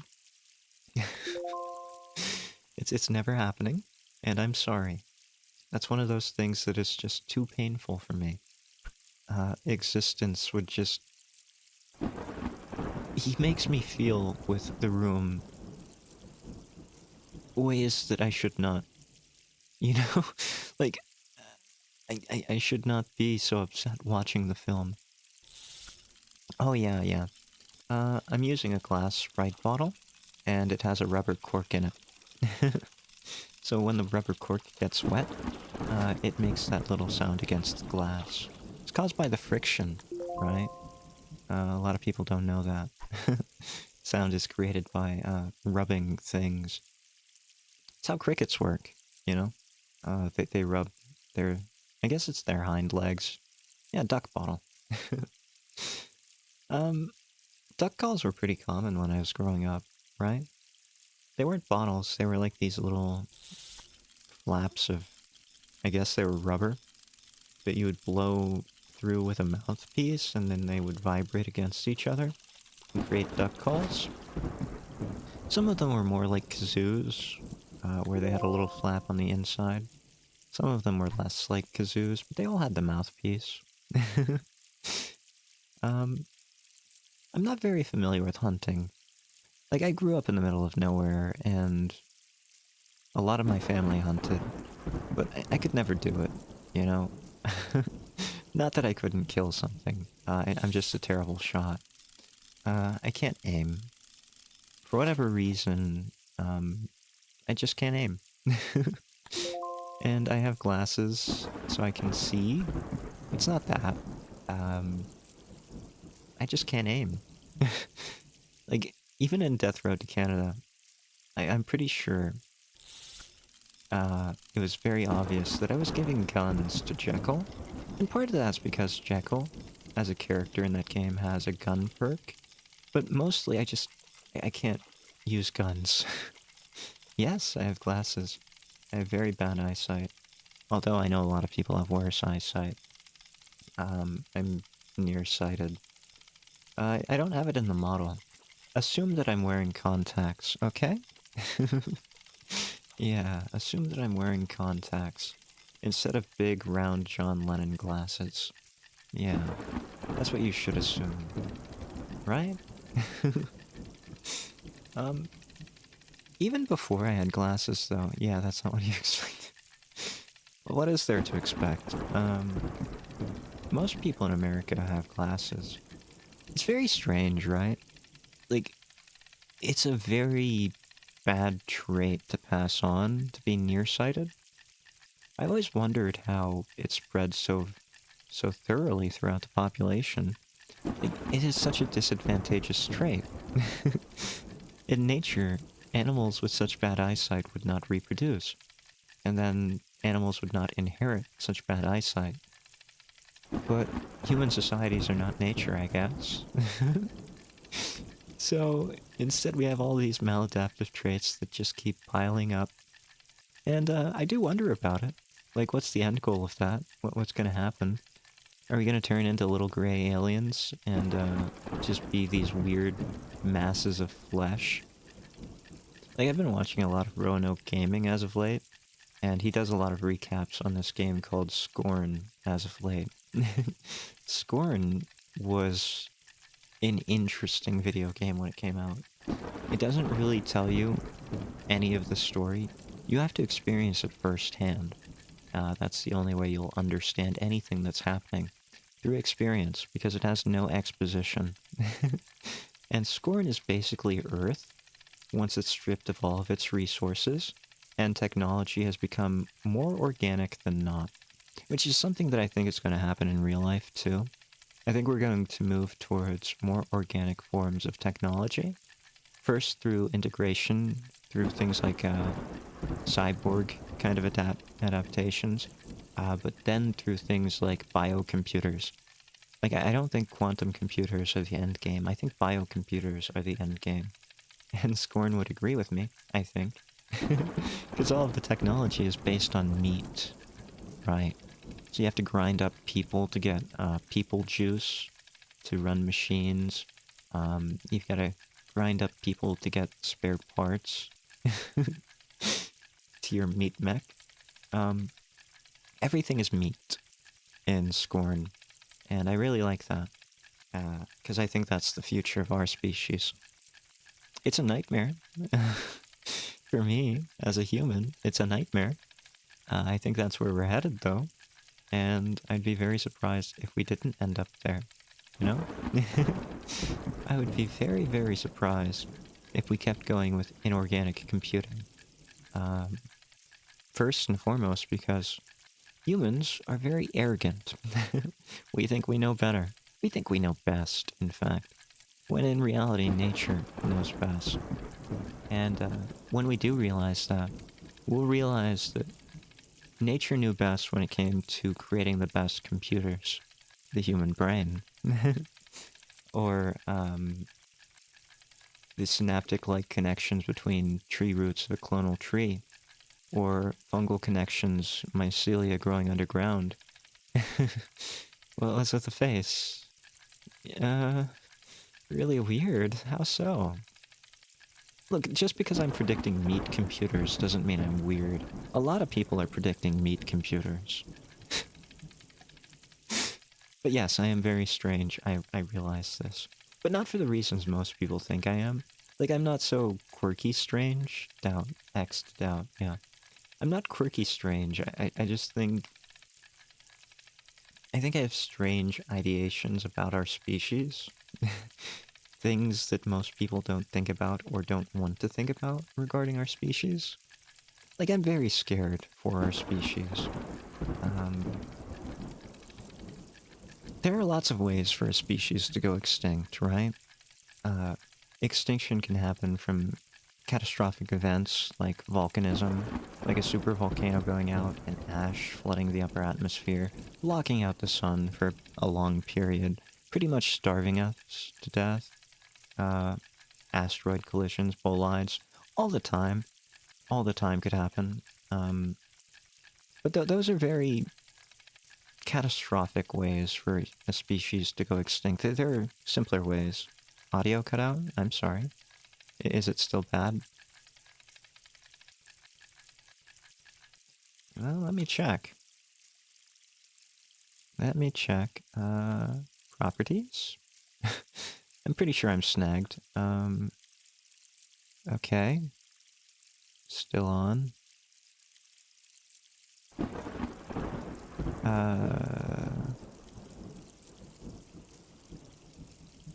Properties.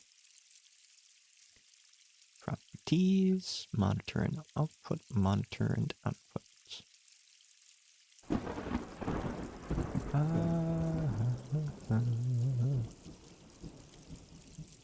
Is that better? Is that better?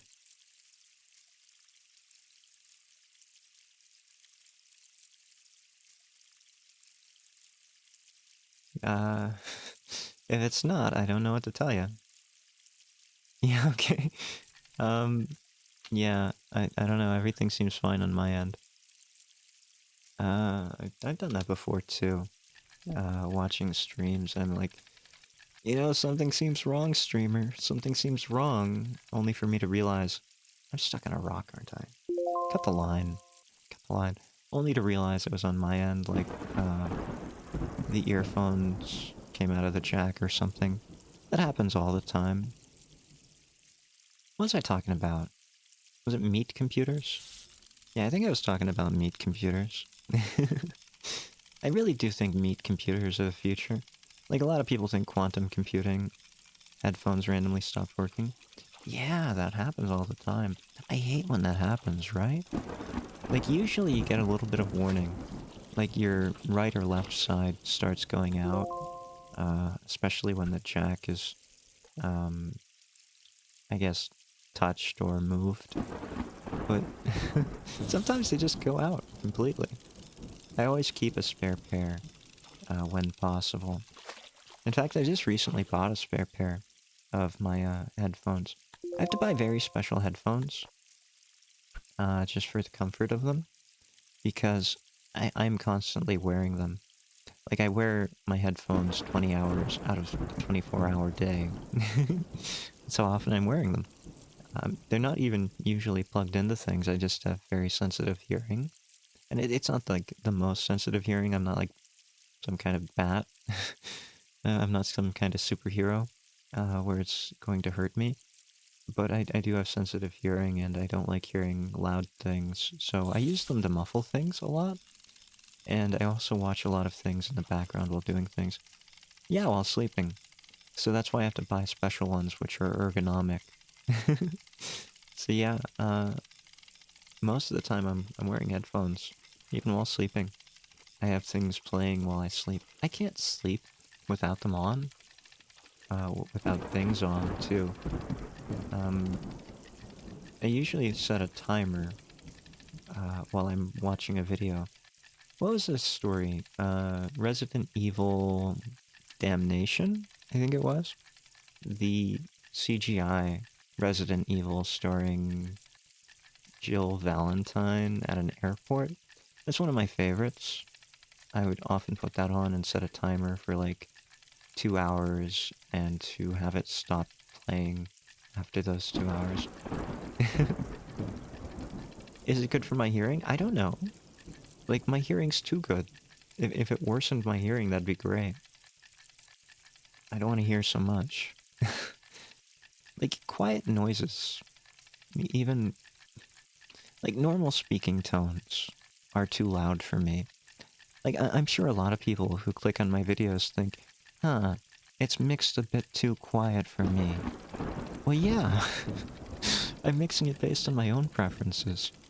So yeah, everything's all muted, right? Like, compare my video to anyone else's video. Their video is so much louder than mine, isn't it? There's a reason for that. I don't like loud things, so I always turn them down. You can always turn things up, but for me personally, if I'm gonna have to watch through my own stuff, it's gonna be mixed low.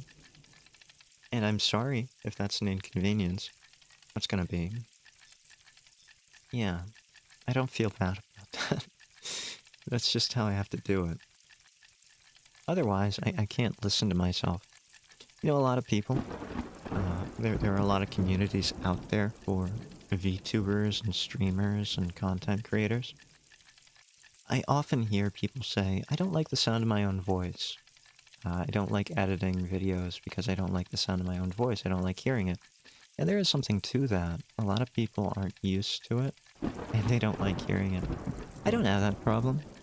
I can hear myself talk in a video with zero cringe or discomfort, which is very rare, I suppose. It makes me a lot more able to edit my own videos, that's for sure. But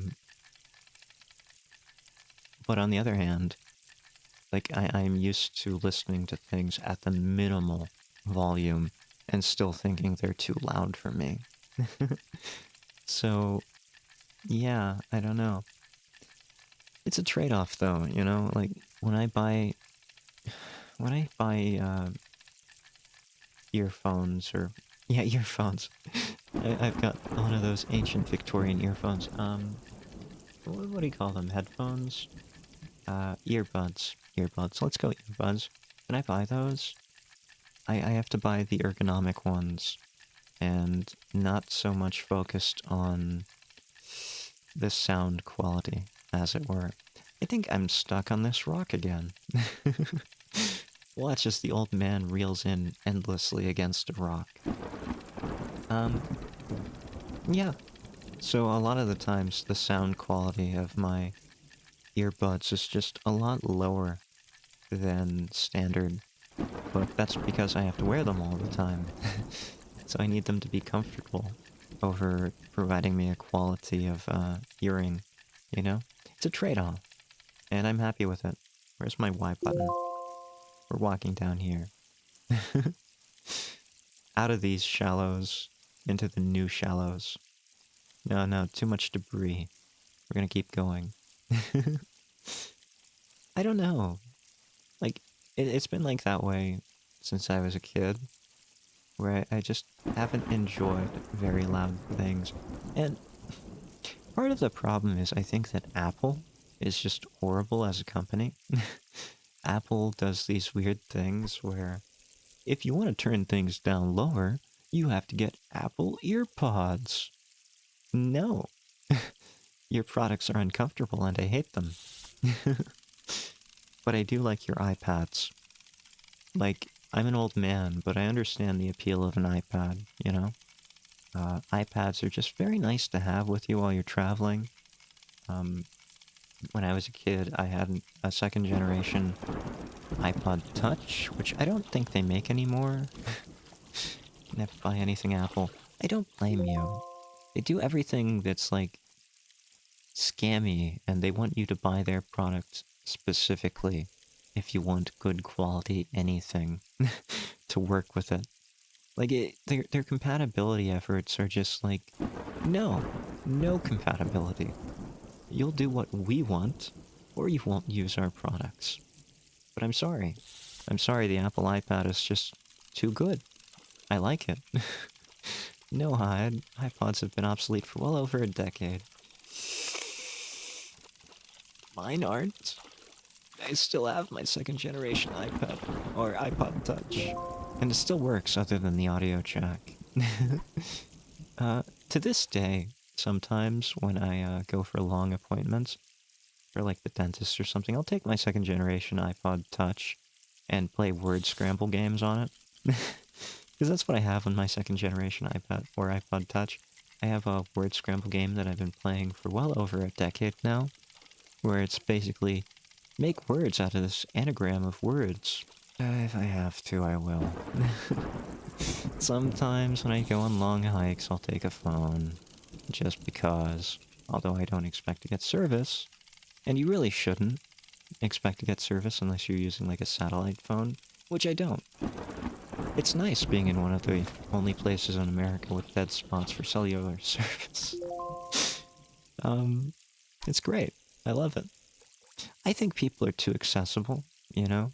I think things were so much better when you could either have a phone call or you could either have an internet connection, right? One or the other.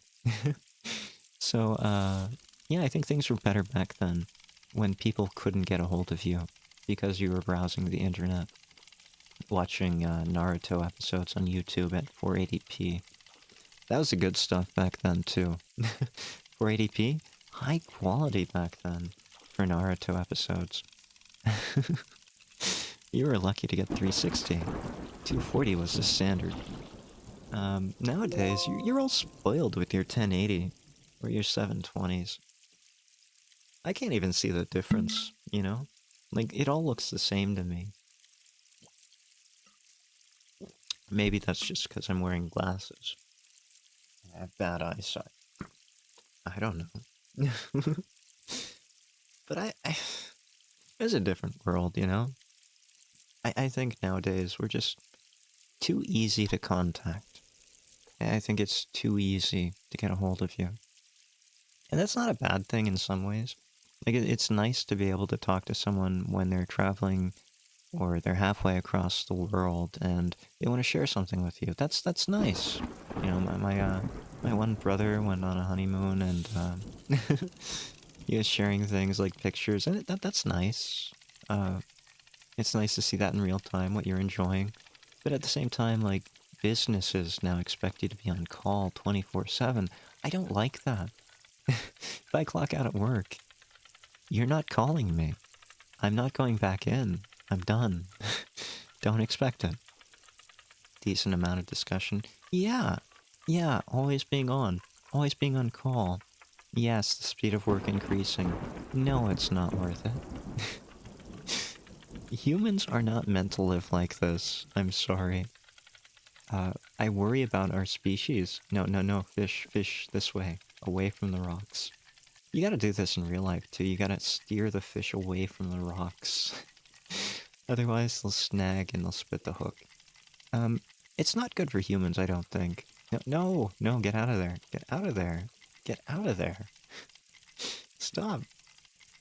Generally always have your phone on you. You shouldn't do that. Willingly choose to ignore it. That's at least acceptable, I think. You know, that's a trade-off, that's a compromise. Get to you and I think that's fair. Like, a lot of people don't have that thought, though, right? Like, they feel like they have to respond. And a lot of times, they do, because that's what's expected nowadays. I don't like it. I don't like that being the expectation. I think that's bad for humanity as a species, and I think that's bad for individuals as individuals. Personally, I think we should all just take a step away from the technology every now and then. Be inaccessible. Just exist as a person. As yourself. Even 50 years ago, there were places without telephones. Where there might have been one telephone in the entire town. And if you weren't the owner of that telephone, you wouldn't be contacted except through the mail. And 100 years ago, there were places where you could only be contacted through the mail after like 2 weeks of travel. So it's not very normal for this to be the case, for communication to be so easy. Friend like that? Yeah. It's definitely something that seems to be affecting people for the negative, something stressful with the species. And I worry about the evolution of our species, that this is what we're doing to ourselves. We're making it so much harder on ourselves by just continuing with it. But at the same time, like, if that's what's expected by your employer, they could hire someone else to do it. And they would, because it's what's expected. So, you really don't have a choice, you know? Unless you find an employer where you do have a choice. Life is pain. And life is stress. And I've been there. And it takes everything to get out of there sometimes. I highly recommend it.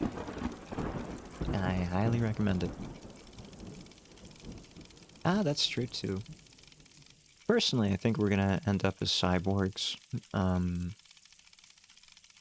think we're gonna get there at least. Then once we become cyborgs, we're gonna replace everything with machinery. And then we'll realize how stupid that was, and then we'll turn ourselves into meat computers. That's where I think we're going. We're gonna be meat computers.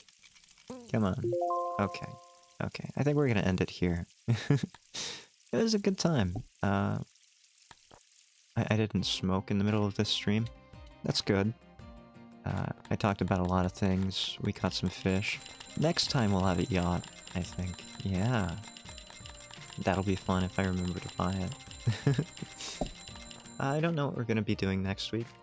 We might be fishing. We might be forging swords. We might be playing Death Road to Canada. Or, here's something that I want to do. Eventually, I want to play Ghostbusters. I really want to finish that game. Hyde seemed happy tonight? Well, Happy Juice does that. Zombies too. I'm really passionate about zombies and zombie media. I have read so many zombie books, I've watched so many zombie movies and television shows, and I've heard so many zombie audiobooks. Wait, did I say audiobooks? Yeah. So really, zombie video games are my weakest point. But I've watched a lot of them, right? Like, I never even finished playing Dying Light. That's the interesting thing. I finally bought Dying Light, and I have not progressed in this story since the last stream. Expert on zombie media? I wouldn't say that. There's still a lot that I haven't seen, and more each year. Bollywood keeps producing zombie movies that I just don't understand. Strange ones, and ones that I don't really have an interest in watching for reasons. And yeah, I haven't even watched the anime one with the zombie bucket list. So I wouldn't call myself an expert. I have a lot of experience, but I'm not quite there yet. I had a great time. It was nice to fish. I was a little bit worried, you know? Fishing is one of those streams where you really have to have stuff to talk about, and I didn't. So that's why you heard a lot about zombies tonight. If it's not zombies, it's Paleozoic invertebrates. So you pick your poison when you arrive on my stream. If you want those kind of things, I can talk about those endlessly.